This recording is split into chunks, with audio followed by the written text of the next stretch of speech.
হতে পারে, কিন্তু খুব ইন্টারেস্টিং অঙ্ক। দেখো বলছে কি না 14 থেকে 95 মানে 14 to 95 থেকে বলছে এর মধ্যে যতগুলো মানে 3 দ্বারা বিভাজ্য যায়, মানে 3 দ্বারা ভাগ যায় এমন সব সংখ্যাগুলো বের করো। বের করার পর বলেছে যে একক স্থানে 3 আছে। একক স্থানে 3 বলতে ধরো লাস্টের ডিজিটটা 3 হবে। তো এরকম যতগুলো সংখ্যা আছে সেগুলো বাদ দাও। বাদ দেওয়ার পর বলেছে তাহলে বাকি রিমাইন্ডার কতগুলো সংখ্যা পড়ে থাকবে। তাহলে আবার দেখো যে 14 থেকে 95-এর মধ্যে কতগুলো সংখ্যা আছে যেগুলো 3 দ্বারা ভাগ যায় সেগুলো বের করো।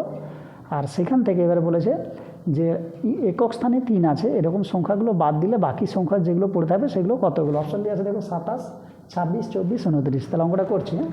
তাহলে আমাকে যেহেতু বলেছে 3 দ্বারা ভাগ যায়, তাহলে 3 দ্বারা ভাগ যাবে, তাই তো। তাহলে 3 4 12, তাহলে হবে নি। 14-র উপরে উঠতে হবে, তাহলে 3 5 15। তাহলে ফার্স্ট সংখ্যাটা হবে কত না 15। তাহলে 3 6 কত না 18, 3 7 21। এরকম করে করে করে আমার লাস্ট সংখ্যাটা 3 দিয়ে ভাগ যাবে কোনটা?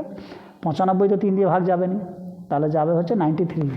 তাহলে আমি এখানে লিখলাম 93। এবার দেখো এই 15 থেকে 93 পর্যন্ত সমস্ত সংখ্যা তো লেখা সম্ভব নয় কি, তোমাকে কোণে কোণে দেখতে হবে, লেখার দরকারও নেই। তাহলে আমি দেখব এই 15 থেকে 93 পর্যন্ত কতগুলো সংখ্যা আছে। তার ফর্মুলা অনেকেই জানো না, কি না ফার্স্ট সংখ্যা, আচ্ছা শেষ সংখ্যা মাইনাস লাস্ট সংখ্যা। এই যে শেষ সংখ্যাটা যেটা দেখতে পাচ্ছ 93 করে দাও মাইনাস প্রথম সংখ্যা করে দাও। এবারে কী করবে, এই যে গ্যাপটা কত না 3 প্লাস 1। তাহলে আবার বলছি তোমাকে, ধরো স্টার্টিংটা আছে 15 থেকে এবং লাস্ট সংখ্যাটা যে 93, এখানে কতগুলো সংখ্যা 3 দ্বারা বিভাজ্য তার নিয়ম কি? তার নিয়ম হচ্ছে শেষ সংখ্যা মাইনাস প্রথম সংখ্যা বাই গ্যাপ দেখো 3 3 প্লাস 1। তাহলে এটা করলে কি পাবে, তুমি কাটাকাটি করে এটা থেকে এটা বাদ দাও 78, 78কে 3 দিয়ে ভাগ করলে কত 26, 26 প্লাস 1 তাহলে হয়ে যাচ্ছে কত না 27। তাহলে তোমাকে যদি প্রশ্ন করে যে 15 থেকে 93 পর্যন্ত 3 দ্বারা বিভাজ্য সংখ্যা কতগুলি, তুমি বলবে 27টি। এতক্ষণ ঠিক ছিল, কিন্তু এখানে বলেছে যে একক স্থানে 3 আছে। একক স্থানে 3 আছে, তাহলে তোমাকে আবার ওগুলো বের করতে হবে কী কী না। একক স্থানে 3 আছে দেখো, তাহলে এখানে 21 হলো। এরকম করে করে যদি আমি গুনে যাই তাহলে কি 11 3 33, তাহলে 33 একটা সংখ্যা দেখো একক স্থানে 3 আছে, তাই তো। আবার 63 দেখো একক স্থানে 3 আছে। আবার কি যাবে, এই যে লাস্ট সংখ্যা 93 একক স্থানে 3 আছে। আর একটা সংখ্যা থাকবে না যে একক স্থানে 3 আছে। তাহলে 3টে সংখ্যা তোমাকে বাদ দিতে হবে। তাহলে বাদ দিয়ে দিলাম 3টে সংখ্যা, তাহলে আমার দাঁড়াচ্ছে কত না 24টা সংখ্যা আছে। আচ্ছা আরেকটা এখানে কথা বলার আছে, এটা আশা করি বুঝতে পেরেছো। এই যে প্লাস 1টা কেন করলাম, এখানে অনেকের প্রশ্ন থাকে যে স্যার প্লাস 1টা কেন করলেন। দেখো প্লাস 1টা কারণ আমাকে যদি প্রশ্ন করে 1 থেকে 9 পর্যন্ত কটা সংখ্যা আছে, ছোট সংখ্যা তুমি সঙ্গে সঙ্গে বলে দেবে স্যার 9টা। কেন না, তুমি দেখতে পাচ্ছ 1 2 3 4 5 করে গুনে যাও 9টা সংখ্যা। আচ্ছা কিন্তু আমি যদি এখানে ভুল করে বিয়োগটা করে দিই, ধরো বিয়োগ করলাম, তাহলে 9 - 1 উত্তর হয়ে গেল 8, তাহলে তো হবে না।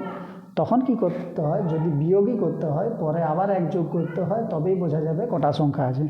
আরও ওরা বলছি দেখুন, ধরো তোমাকে প্রশ্ন করলো যে 1 থেকে 25 পর্যন্ত কটা সংখ্যা আছে, তাহলে ছোটো বলে মুখে মুখে বলে যাবে, কিন্তু বড় হলে তখন বিয়োগই করতে হবে। তাহলে 25 থেকে কী করবো না 25 থেকে 1 বাদ দেবো, তাহলে কটা 24, কিন্তু আমি জানি তো এটা 25টাই আছে। তাহলে বিয়োগ করার পর তখন কী করতে হয়, +1 করলে তবে কাউন্ট হয় যে 25টা আছে। তাহলে আমি একটু বড় করে দিই, ধরো 1 থেকে এখানে তোমাকে বললো ধরো যাই হোক দিয়ে দিল কত, ধরো 8 7 8 কটা সংখ্যা আছে। তাহলে আবার বলেছি এটা থেকে এটা বাদ দিয়ে দাও, বাদ দিলাম, তাহলে কত হলো না এখানে হচ্ছে দেখতে পাচ্ছি 77 + 1। তাহলে আশা করি বুঝতে পেরেছো একটা কেন যোগ হয়।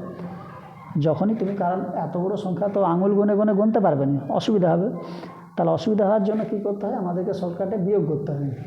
কিন্তু বিয়োগটা যদি করি প্রথম সংখ্যাটা ছাড়া হয়ে যায়, সেই জন্য পরে +1টা যোগ করতে হয়।